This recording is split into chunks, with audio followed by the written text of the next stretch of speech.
So I wrote a book about the 90s Dallas Cowboys called Boys Will Be Boys. And one of my favorite moments is there are all these rumors in Dallas that Jerry Jones, who just bought the Cowboys, this is 1989, is going to fire Tom Landry and hire Jimmy Johnson as head coach. But no one can confirm it. There are all these rumors, no one can confirm it.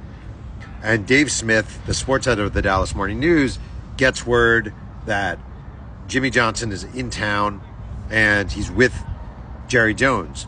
But again, they don't know where he is, And they have these fleet of sports reporters. This is when the Dallas Morning News probably had 40 guys in their department.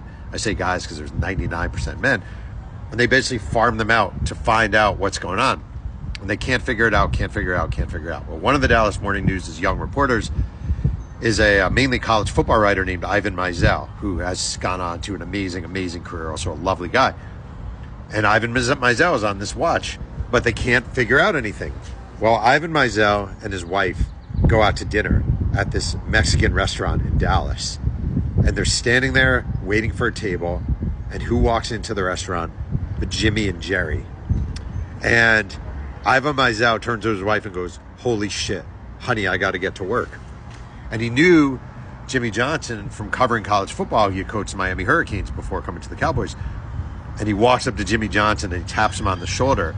And Jimmy Johnson says, "Fuck, Ivan, how did you know I'm here?" Or no, it goes, "Ivan, what are you doing here?" And Ivan goes, "Better question, what are you doing here?" And Jimmy Johnson introduces Ivan to Jerry Jones, and Jerry Jones is polite. And Ivan calls the Morning News and says, "I have them here. We need a photographer quickly."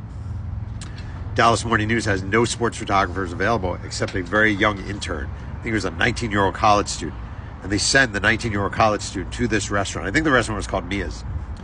And the student gets there, and Ivan's there, and Ivan goes up to the two of them, Jimmy and Jerry, while they're eating, and says, "Look, can we just get a picture?" And Jerry Jones, who has never met a camera he doesn't love, he goes, "All right, sure, but make it quick." And the little 19-year-old intern with his hand shaking takes this picture, and it becomes this famous picture in the Dallas Morning News of Jimmy and Jerry sitting across from each other for the first time in this restaurant. And that is how it was confirmed by the Dallas Morning News, by Ivan Mizell, that Jerry Jones is about to hire Jimmy Johnson.